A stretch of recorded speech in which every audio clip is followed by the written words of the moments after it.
خیال یہی تھا کہ ان میں سے کوئی نہیں بچا ہوگا۔ اس قسم کے حادثے میں کون سلامت رہ سکتا ہے؟ اگر کوئی فوراً ہلاک نہیں ہوتا تو ڈھانچے میں پھنسا رہ جاتا ہے، جسے نکالنے کے لیے اکثر ڈھانچے کو کاٹنا بھی پڑتا ہے۔ مدد کے لیے آنے والوں کو اتنا وقت ہی کہاں ملا تھا کہ وہ کسی زخمی کو نکال سکتے۔ پیٹرول ٹینک پھٹنے کا اندیشہ سب کو اپنی حفاظت پر مجبور کرتا ہے اور کسی کو قریب جانے کی ہمت نہیں پڑتی۔ کوئی جوش جذبات میں بہت آگے بڑھ گیا ہوگا تو اسے قضا نے ہی مجبور کیا ہوگا۔ میں نے پھر گاڑی آگے بڑھائی۔ معلوم نہیں یہ نئے شکاری تھے یا پرانے، اور کیا چاہتے تھے۔ آدمی کے چاہنے سے کچھ نہیں ہوتا، سارا کھیل تو تقدیر کا ہے۔ وہ دلاور اینڈ کمپنی یا ملک دشمن عناصر کے اعلی کار تھے تو ان کو اس مشن سے ہاتھ دھونے پڑے تھے۔ اس کام کا معاوضہ لیتے وقت انہوں نے پورے عزم و اعتماد کے ساتھ سوچا ہوگا کہ یہ کون سا مشکل کام ہے، اور کام کے مقابلے میں معاوضے کی رقم ان کو اتنی بڑی محسوس ہوئی ہوگی کہ وہ موت کو بھول کر مستقبل کے منصوبے بنانے لگے ہوں گے جو دولت کے بغیر ہوائی قلعے تھے۔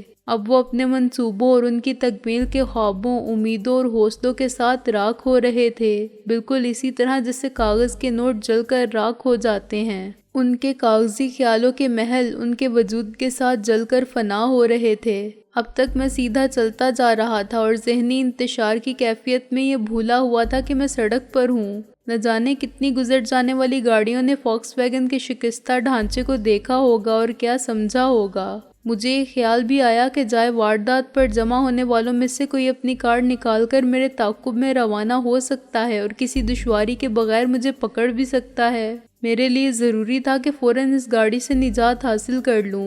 یہ رابعہ کی اصل گاڑی نہیں تھی، لیکن کاغذات اس کو یہی ثابت کرتے تھے۔ چنانچہ اس کا رابعہ کی یا ہماری رہائش گاہ کے قرب و جوار میں پایا جانا بھی خطرے سے خالی نہیں تھا۔ اگر ممکن ہوتا تو میں اسے پل پر سے دریائے راوی میں غرق کر دیتا، مگر اس حال میں میرا پل تک پہنچنا ہی ناممکن تھا۔ پھر میں گاڑی کو کہاں چھوڑوں؟ میں نے سوچنا شروع کیا۔ یہ ماڈل ٹاؤن کا علاقہ تھا جہاں رات کے وقت چھوٹی بڑی سڑکوں پر ایک جیسی ویرانی تھی۔ میں نے ابھی تک اپنے راستے کا تعین نہیں کیا تھا اور صرف یہ کوشش کرتا رہا تھا کہ جتنی جلد ممکن ہو سکے خطرے کی حدود سے دور چلا جاؤں۔ اب میں اتنی دور آ چکا تھا کہ تعاقب میں آنے والے مجھے تلاش نہیں کر سکتے تھے۔ میں سوچے سمجھے بغیر چھوٹی چھوٹی سڑکوں پر دائیں بائیں چلتا گیا تھا اور ماڈل ٹاؤن تک آ گیا تھا۔ پھر میں نے ایک موڑ کو پہچان لیا۔ یہاں سے قصر جمشید زیادہ دور نہیں تھا۔ قصر بہت پہلے کھنڈر بن چکا تھا۔ اس کھنڈر کو چودھری دلاور اینڈ کمپنی نے بھی استعمال کیا تھا، اور جب اس خفیہ اڈے کی پوزیشن مشتبہ ہونے لگی تھی تو وہ اسے آگ لگا کے رہی سہی قصر پوری کر گئے تھے اور اس کھنڈر کے ملبے کو اپنے ماضی پر نوحہ خواں چھوڑ کر رخصت ہو گئے تھے۔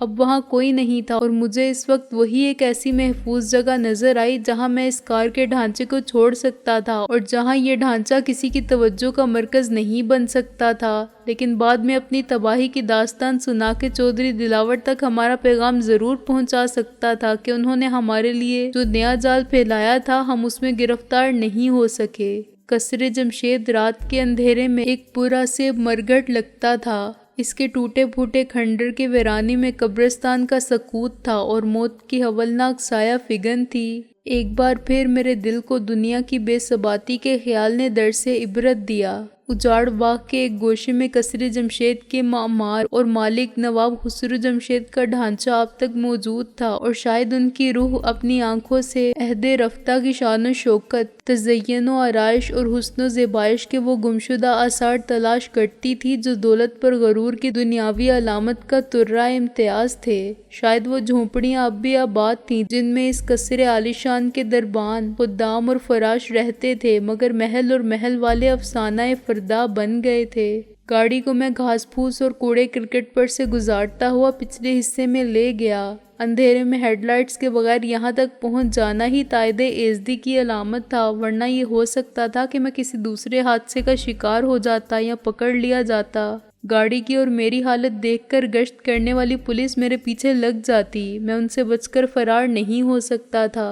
اونچے نیچے ناہموار راستے پر گاڑی بہت شور کرنے لگی تھی اور جھٹکوں سے میرے جسم کا جوڑ جوڑ ہل رہا تھا۔ اب مجھے احساس ہونے لگا تھا کہ میں زخمی ہی نہیں، اندرونی چوٹوں سے بھی خستہ حال ہوں اور میرا پورا وجود درد کا درماں مانگتا ہے۔ گاڑی کو روکنے کے بعد میں بڑی مشکل سے باہر نکلا۔ بیٹھے بیٹھے میری کمر، شانے اور ٹانگوں کے پٹھے اکڑ گئے تھے، تاہم زمین پر کھڑا ہونے کے بعد میں نے خدا کا شکر ادا کیا کہ ہڈیاں سلامت تھیں۔ میں نے کوشش سے بازو گھمائے اور اوپر نیچے کیے، ٹانگیں چلائیں اور چند قدم چلا۔ میری پیشانی پر، منہ پر اور ہاتھ پر گہری خراشوں سے نکلنے والا خون جم چکا تھا۔ حرکت سے یہ زخم چٹکنے لگے۔ تھوڑا سا گھوم پھر کر میں نے کھنڈر کے ایک حصے کو منتخب کیا جس کی ایک دیوار اندر کی جانب گر جانے سے کھلا راستہ بن گیا تھا۔ میں نے فرش پر بکھری ہوئی اینٹوں کو اس طرح ہٹایا کہ گاڑی کے پہیوں کے لیے گزرگاہ بن جائے۔ اس میں مجھے جزوی کامیابی حاصل ہوئی۔ میرے لیے سارے ملبے کو صاف کرنا عملاً ناممکن تھا اور گاڑی کا اندر پہنچنا اب بھی دشوار نظر آتا تھا، لیکن میں اس وقت پر نہ کرنے سے کچھ کرنا بہتر سمجھتا تھا۔ میں پھر گاڑی میں بیٹھا اور اسے آہستہ آہستہ چلاتا ہوا پیچھے لے گیا۔ اندھیرے میں وہ صاف راستہ مجھے نظر نہیں آ رہا تھا جو میں نے 2 پہیوں کے لیے بنایا تھا۔ میں نے اپنی ڈرائیونگ کی صلاحیت سے زیادہ خدا کی مدد پر بھروسہ کیا اور گاڑی کو تیزی سے چلاتا ہوا اپنے اندازے کے مطابق سیدھا اندر لے گیا۔ میرا اندازہ بہت زیادہ غلط نہیں ہوا۔ گاڑی اچھلتی، جھٹکے کھاتی اس ملبے پر چڑھ گئی اور آدھی سے زیادہ کمرے کی 3 دیواروں میں داخل ہو گئی۔ میں نے گاڑی کے فرش کے نیچے زبردست رگڑ سنی اور گاڑی کئی بار اوپر اٹھ کر نیچے گری۔ اینٹوں کے ڈھیر نے درمیان سے گاڑی کے فرش کو ادھیڑ دیا تھا اور دونوں جانب کے مڈ گارڈ تباہ کر دیے تھے۔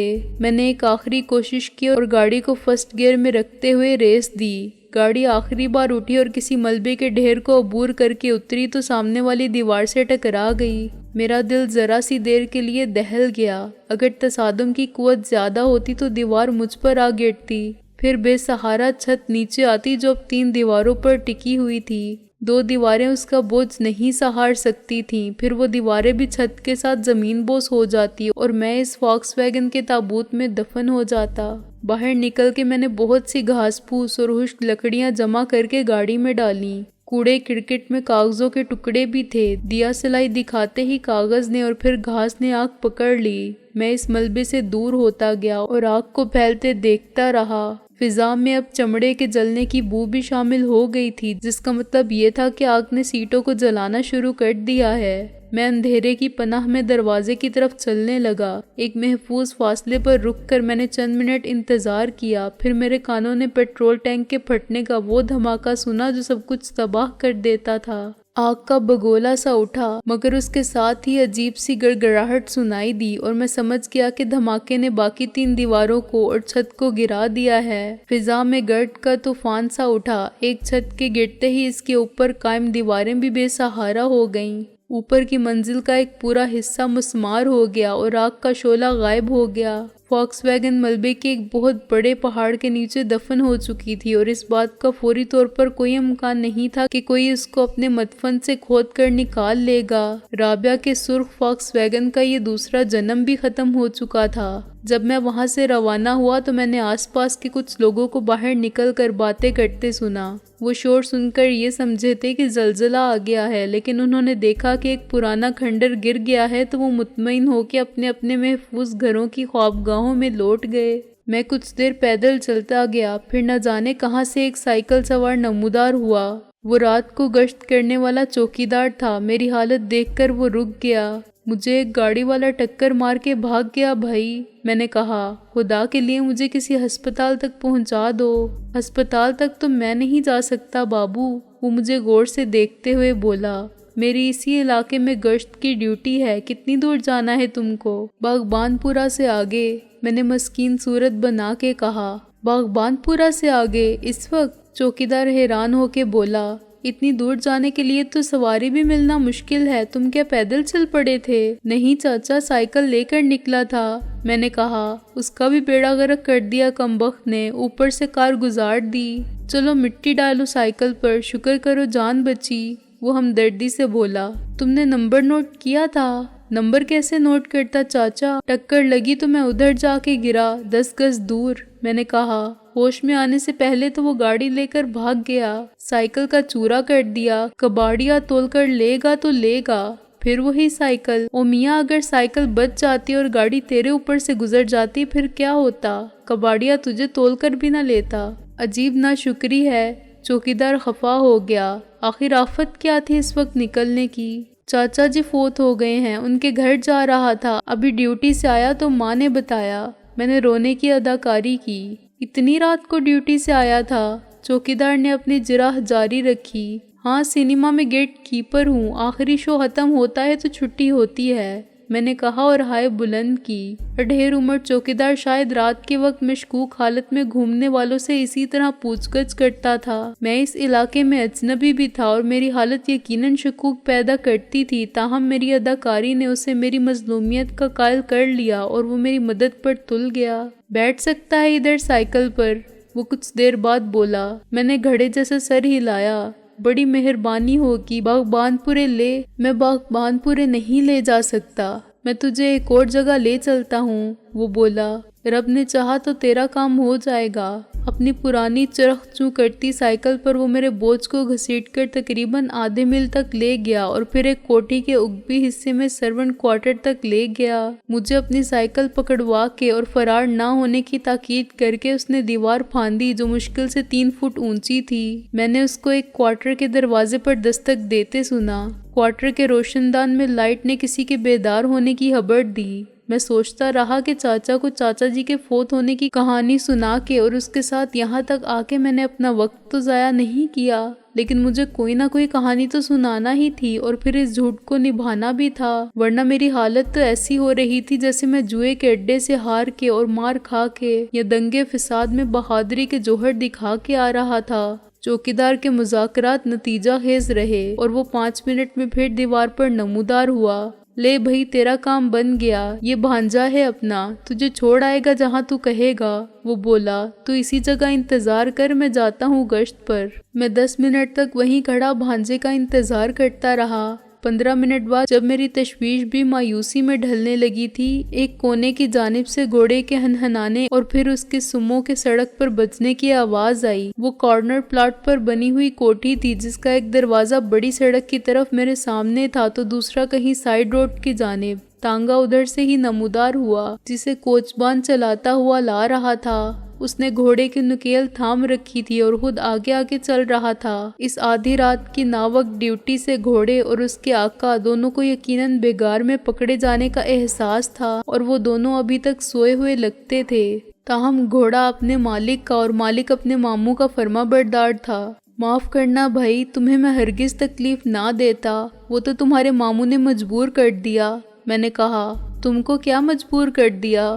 تانگے والا بولا۔ مجبور تو ہم کو کر دیا، لیکن کیا کروں، ایک ہی ماما ہے، 2 ہوتے تو اس وقت جگانے پر ایک کو گولی مار دیتا۔ سارے دن کے بعد رات کو بھی آرام نہ ملے تو بندے کی زندگی پر لعنت۔ اللہ تو تمہیں اس کا اجر دے گا ہی، میں نے تانگے میں بیٹھنے کے بعد کہا۔ میں بھی کچھ نہ کچھ ضرور دوں گا۔ میں نے جیب میں سے 100 کا ایک نوٹ نکالا اور آگے بڑھا دیا۔ تانگے کے لیمپ کی مدھم روشنی میں اس نے یقین کیا کہ نوٹ جعلی نہیں ہے اور پلک جھپکتے میں اس کی بیزاری اور خفگی کافور ہو گئی۔ اس نے نوٹ کو چوم کر جیب میں اڑسا اور اپنا چابک لہرا کے گھوڑے کو رسید کیا۔ چلو اے نامراد بحر الکاہل، اس نے زور سے کہا۔ گھوڑے کے لیے یہ سلوک بالکل غیر متوقع تھا۔ وہ ہنہنایا، اچھلا اور ہوا ہو گیا۔ 100 کے نوٹ نے تانگے والے کی بشاشت میں حاضر ہوا اضافہ کیا تھا۔ میرا ماما آپ کا کیا لگتا ہے جی؟ وہ بولا۔ کیا یار ہے وہ آپ کا؟ ایک شریف آدمی دوسرے شریف آدمی کی مدد کرتا ہے تو وہ یار ہی سمجھا جاتا ہے، میں نے ایک فلسفیانہ جواب دیا۔ شریف آدمی؟ بھانجے نے تن سے کہا۔ اس کے کرتوت تو میری ماں سے پوچھتے، مر گئی بیچاری، تمام عمر وہ جوڑتی رہی اور یہ لے جاتا رہا، ایک میراسن کو دیتا رہا جو اس کو لارے دیتی رہی اور بھاگ گئی ایک کباڑیے کے ساتھ۔ اس نے کباڑیے کو تلاش کیا اور اس کا سر پھاڑ دیا، 3 سال جیل میں کاٹے، پھر ایک بھنگن پر مر مٹا۔ 100 روپے کی آسامی لانے والے ماموں کو بھی نافرمان بھانجا رسوا کرنے پر تلا ہوا تھا۔ حالانکہ وہ ماما جی کی لائف سٹوری سے یہ اقتباسات پیش نہ کرتا تو میں اس کا زیادہ شکر گزار ہوتا، کیونکہ میں سکون سے سوچنا چاہتا تھا، مگر سفر ختم ہونے تک بھانجے نے میرا دل بہلانے کا شغل جاری رکھا، یعنی اپنی بکواس جاری رکھی۔ ماما جی کی رنگین جوانی میں میراسن اور بھنگن کے ناکام رومانس کے بعد بھی کئی پردہ نشینوں کے نام آئے جو میں نے نہیں سنے۔ اب چور بنے ہیں چوکیدار۔ وہ بولا بس مجھے اسی جگہ اتار دو۔ میں نے کہا کسی دن ماما جی ملے تو ان سے میں تمہاری بات ضرور پوچھوں گا، تم بھی مجھے فرشتے نہیں لگتے، جیسے میں خود ایک گناہگار آدمی ہوں ویسے ہی سب ہیں، کیا ماما، کیا بھانجا، کیا راجا، کیا پرجا۔ مانگنے والا میری علمیت اور میری درویشانہ گفتگو سے دم بخود رہ گیا۔ دل میں وہ شرمندہ ضرور ہوا ہوگا کیونکہ اس نے مجھ سے نظر ملائے بغیر تانگا موڑا، گھوڑے کو بلا وجہ گالی دی اور چابک رسید کیا اور فرار ہو گیا۔ میں اس وقت تک کھڑا رہا جب تک تانگے کے سائیڈ لیمپ میری نظر سے اوجھل نہیں ہو گئے۔ پھر میں پیدل چلتا ہوا گلی کے نکڑ تک گیا اور گلی میں داخل ہو گیا۔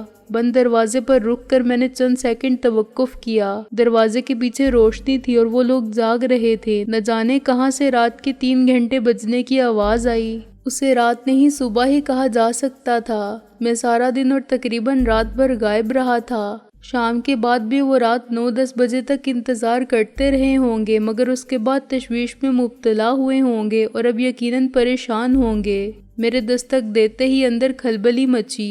کون ہے؟ محسن نے کہا اور میں نے دورز میں سے جھانک کر دیکھا تو وہ ریوالور لیے کھڑا ہوا تھا۔ شہلا اس کے پیچھے بلکہ اس کی پناہ لیے کھڑی تھی اور ان دونوں کے سوا کمرے میں کوئی بھی نہیں تھا۔ پولیس! میں نے باروب اور بھاری آواز بنا کے کہا۔ خبردار، جو کسی نے فرار ہونے کی کوشش کی، تم محصور ہو گئے ہو۔ میں نے پھر دورز میں سے اندر جھانکا۔ شہلا کی حالت غیر ہو گئی تھی۔ اس نے سر اٹھا کے محسن کے کان میں سرگوشی میں کچھ کہا۔ محسن کا اطمینان دیکھ کر مجھے تعجب ہوا۔ اس نے شہلا کے بازو پر تھپکی دی اور اسے حوصلہ رکھنے کو کہا۔ اسی وقت خواجہ نیک محمد نمودار ہوئے جو غالباً دوسرے کمرے میں یا دروازے کے باہر دفاعی مورچہ سنبھالے بیٹھے ہوئے تھے۔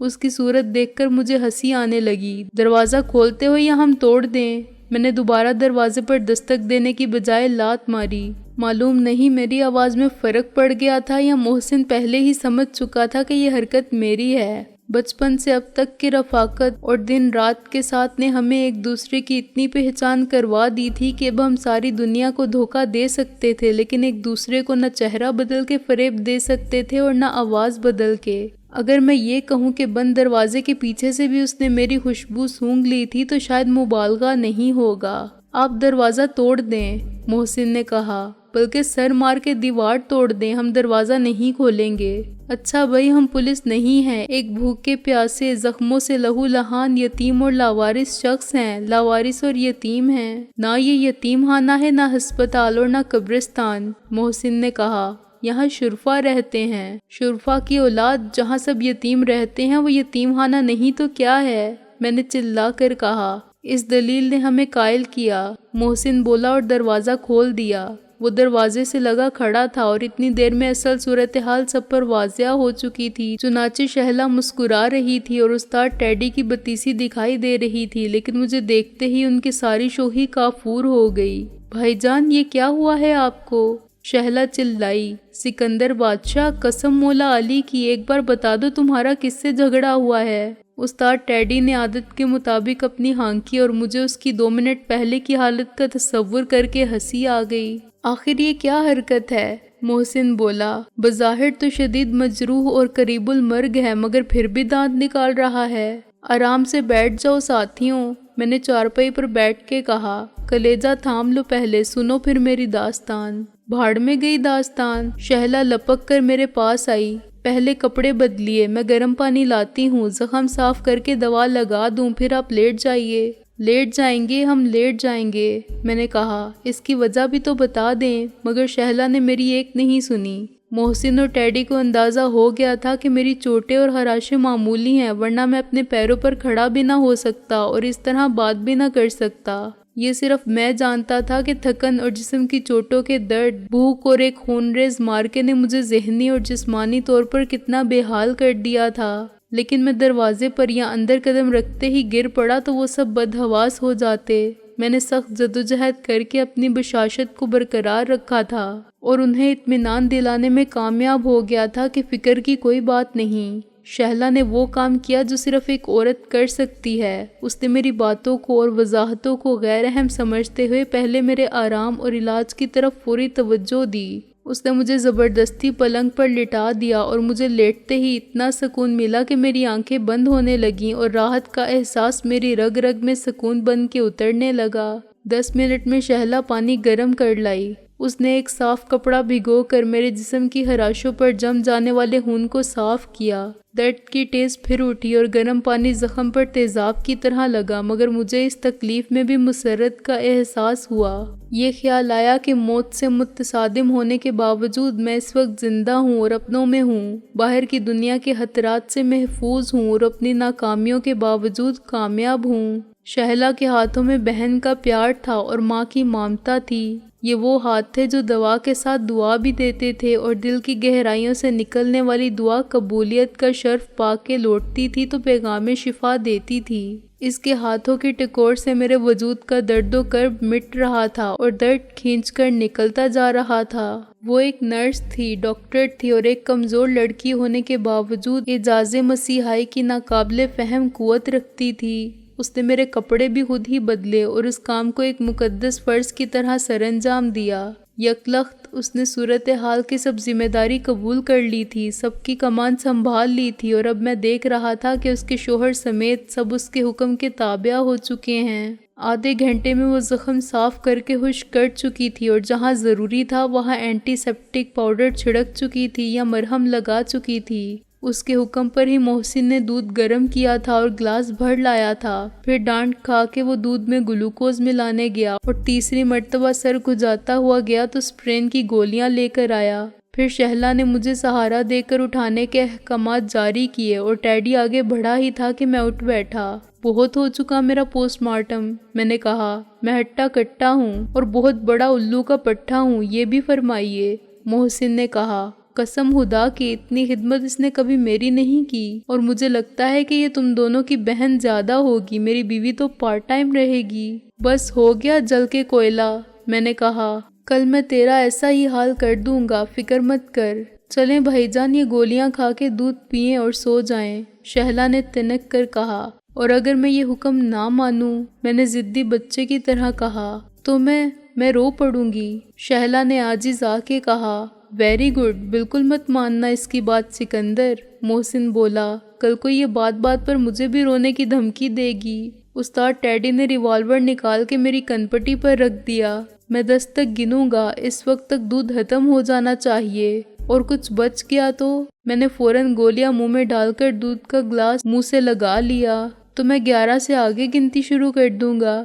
ٹیڈی نے ریوالور جیب میں رکھ کے کہا۔ میرے ساتھ شہلا بھی ہنس پڑی، مگر اس نے دودھ ختم کرنے کے بعد بھی مجھے بولنے نہیں دیا۔ محسن اور ٹیڈی بھی میرے ساتھ پیش آنے والے واقعات جاننے کے لیے اتنے ہی بے چین تھے جتنا میں بتانے کے لیے تھا، مگر شہلا کے آگے کسی کی نہیں چلی۔ باتیں صبح بھی ہو جائیں گی، آپ فوراً سو جائیں، وہ بولی۔ نیک دل خاتون، اگر آپ غور فرمائیں تو آپ دیکھ سکتی ہیں کہ صبح ہو رہی ہے، میں نے کہا۔ رات گزری، نور کا تڑکا ہوا، ہوشیار اسکول کا لڑکا ہوا، بس اب چپ، شہلا نے کہا۔ چلو جی تم دونوں ادھر، یا پھر خاموشی سے یہاں لمبے ہو جاؤ۔ یہ شادی سے پہلے کتنی مسکین بنتی تھی، ہٹلر کی بچی۔ محسن نے زمین پر لیٹنے کی تیاری کی۔ اصل روپ اب سامنے آیا ہے۔ ایک سوال کی اجازت دو بی بی، میں نے کہا۔ وہ قیدی کس حال میں ہے؟ اسے ہم نے زندہ رکھا ہے، وہ ابھی نہیں مرے گا، شہلا نے کہا اور وہیں دوسری جانب دراز ہو گئی۔ استاد ٹیڈی نے خاموشی سے دوسرے کمرے کا رخ کیا۔ آرام دہ بستر، گرم دودھ اور اسپرین نے میرے تھکے ہوئے، ٹوٹے ہوئے اور شکستہ حال جسم کو اتنا آرام پہنچایا تھا کہ نیند سے میری آنکھیں خود ہی بند ہونے لگی تھیں۔ شہلا کے حکم نے میری ذہنی مزاحمت بھی ختم کر دی، ورنہ شاید میں جاگتا رہتا۔ چند منٹ میں مجھے اپنا ہوش نہ رہا۔ میری آنکھ کھلی تو دن کی روشنی میں سب سے پہلے میں نے شہلا کو دیکھا۔ شاید وہ اسی وقت میرے قریب آ کے کھڑی ہوئی تھی۔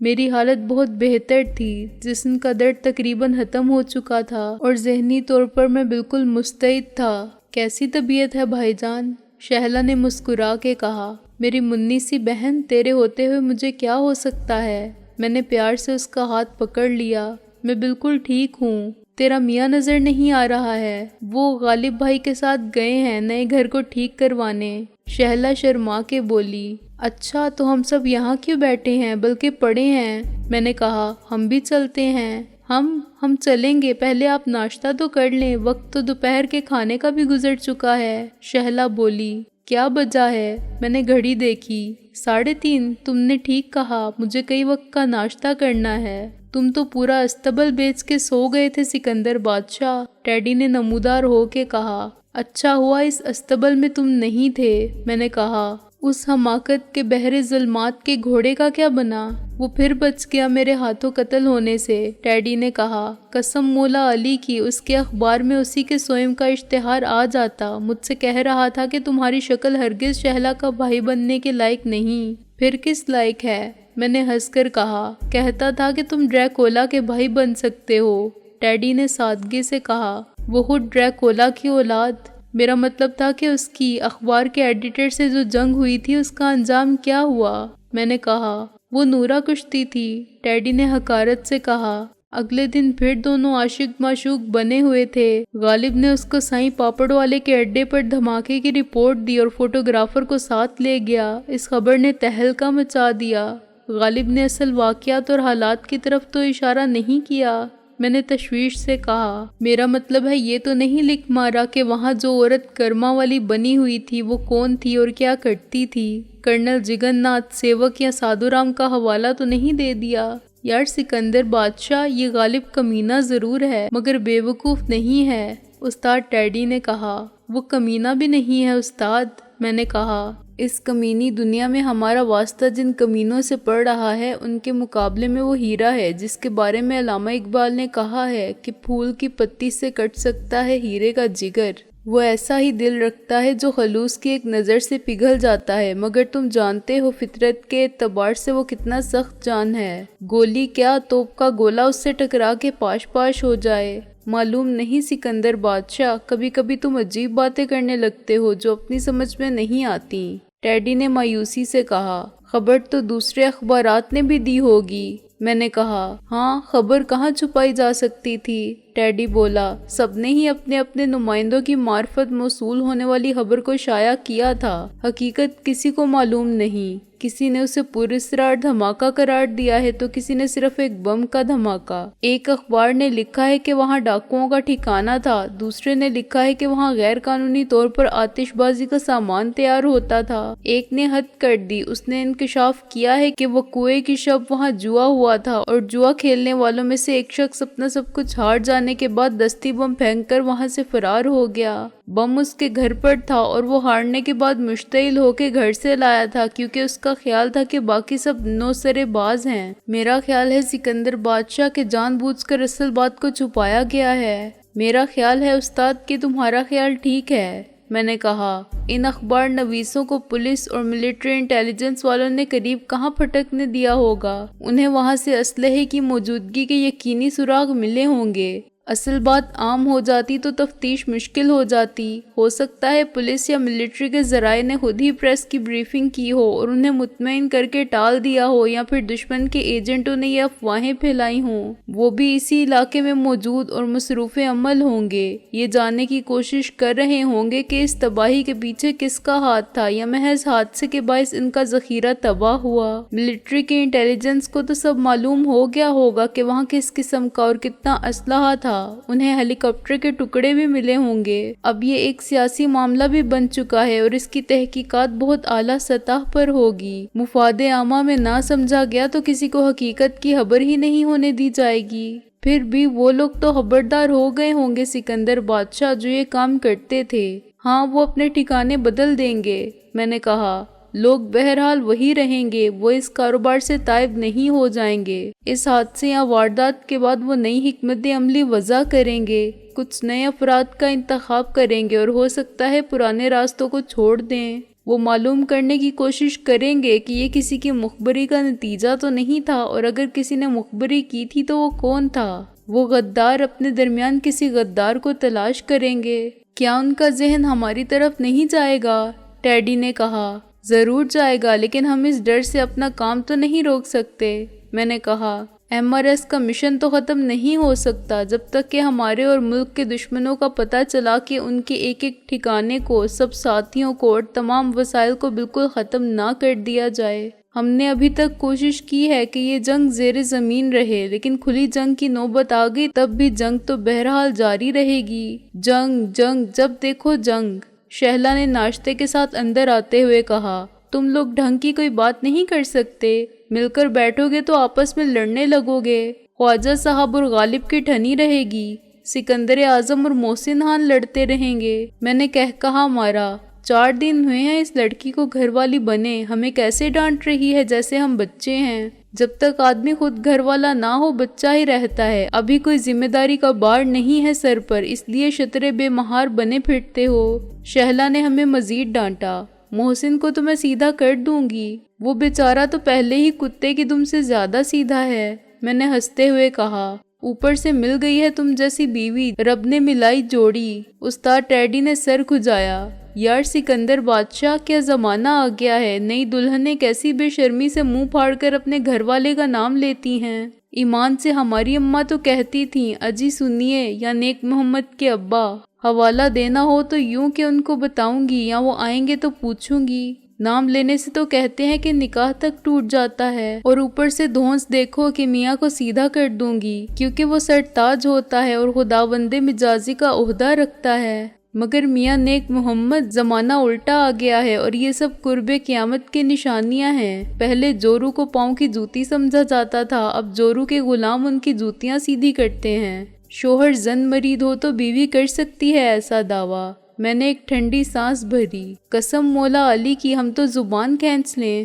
استاد ٹیڈی نے کہا، اسی لیے تو آپ اب تک کنوارے پھر رہے ہیں کہ لڑکیوں کی زبان تو ہے گز بھر کی، گھونگھٹ کیا، سر پر دوپٹہ تک نہیں۔ شہلا ایک دم ہنس پڑی۔ شہلا بی بی، میں نے ناشتے پر حملہ کرتے ہوئے کہا، کیا تم واقعی اپنے میاں کو نظر بند کر دو گی کہ خبردار جو گندے بچوں کو منہ لگایا اور آوارہ گردی کی تو ٹانگیں توڑ دوں گی، چراغ جلے گھر واپس نہ آئے تو آگ کر دوں گی، وغیرہ وغیرہ۔ ہنستے ہنستے شہلا کی آنکھوں میں آنسو آ گئے۔ یہ سب تو کرنا ہی پڑے گا اگر اس نے تمہارا ساتھ نہ دیا۔ شادی میں نے اس لیے نہیں کی ہے کہ وہ گھر میں بیٹھ جائے اور تمہاری جگہ اسے میرا خیال رکھنے کی فکر ہو جائے۔ تم کو اپنے سہاگ کو داؤ پر لگاتے ڈر نہیں لگتا؟ میں نے کہا، میں نے تو اپنی زندگی کو بھی داؤ پر لگا رکھا ہے۔ وہ بولی، اور میری زندگی کیا ہے، تم سب کی زندگی؟ مجھے معلوم ہے کہ محسن کی حفاظت مجھ سے بہتر طور پر تم کر سکتے ہو۔ یہاں رشتے اہم نہیں ہیں کہ کون کس کا شوہر ہے اور کون کس کا بھائی، وہ اتحاد زیادہ اہم ہے جس کی بنیاد پر یہ رشتے قائم ہیں۔ کیا تم مجھے ایسا سمجھتے ہو کہ میں تمہیں کہیں بھی مقابلے کے لیے اکیلا جانے دوں گی کہ میرے شوہر کو تو چھوڑ جاؤ، یا خود محسن میرے منع کرنے سے تمہارا ساتھ چھوڑ دے گا؟ اگر ہم اتنے کمینے اور خود غرض ہوتے تو اجنبی ہونے کے باوجود ایک خاندان نہ بناتے۔ میں دعوے سے کہہ سکتی ہوں کہ ہمارا خاندان اور خاندانوں سے زیادہ مضبوط ہے جو آبائی اور خونی رشتوں کے باعث اپنا وجود برقرار رکھنے پر مجبور ہیں۔ شہلا کی باتیں میرے جذباتی رشتوں کی تقویت کا سامان فراہم کر رہی تھیں، تو اس کا تیار کیا ہوا ناشتہ مجھے جسمانی قوت دے رہا تھا۔ یہ نہ دوپہر کے کھانے کا وقت تھا نہ رات کے کھانے کا، لیکن شہلا نے سگڑ خاتون خانہ ہونے کا ثبوت دیتے ہوئے سینڈوچ بنائے تھے اور کافی تیار کی تھی۔ دونوں چیزوں کا اہتمام اس نے میری بھوک کا اندازہ کرتے ہوئے کیا تھا۔ پھر بھی میں سب صاف کر گیا۔ وہ مسلسل مجھے تمیز سے کھانے اور آہستہ آہستہ کھانے کی تاکید کرتی رہی، مگر میں نے ندیدوں کی طرح کم سے کم وقت میں سب کچھ پیٹ کے اندر پہنچانے کی کوشش کی اور پھر نہایت بدتمیزی سے اور مانگا۔ شہلا نے کہا کہ اب رات کو کھانا ملے گا، اس وقت تک صبر کرو۔ مجھے معلوم تھا وہ یہی کہے گی۔ میرے جسم کا درد برائے نام رہ گیا تھا اور خراشوں کی حالت بھی بہت بہتر تھی۔ میں اٹھ کر دوسرے کمرے میں سادھو رام کو دیکھنے کے لیے گیا۔ بے شک وہ زندہ تھا لیکن اس کی حالت ابتر تھی، وہ بہت کمزور ہو گیا تھا اور برسوں کا بیمار لگتا تھا۔ اسے ہم نے بستر پر منہ باندھ کے ڈال رکھا تھا اور اس طرح پڑے رہنے سے وہ مفلوج ہو رہا تھا۔ میں نے اطمینان سے سگریٹ سلگائی اور ایک کش دیا تو وہ مجھے للچائی ہوئی نظروں سے دیکھنے لگا۔ سگریٹ پیو گے سادھو مہاراج؟ میں نے کہا اور اس نے اقرار میں سر ہلایا۔ میں نے سگریٹ اس کے لبوں کی طرف بڑھائی۔ اس کے ہاتھ بندھے ہوئے تھے اور منہ میں کپڑا تھا۔ میں نے کپڑا نکالا تو اس کے ہونٹ سگریٹ کو گرفت میں لینے کے لیے ہلے۔ میں نے ایک بار سگریٹ آگے تک لے جا کر پیچھے ہٹا لی، اطمینان سے ایک اور کش دیا اور ولن کے انداز میں دھواں اس کے منہ پر چھوڑا۔ وہ کچھ نہیں بولا اور رحم طلب نظروں سے مجھے دیکھتا رہا۔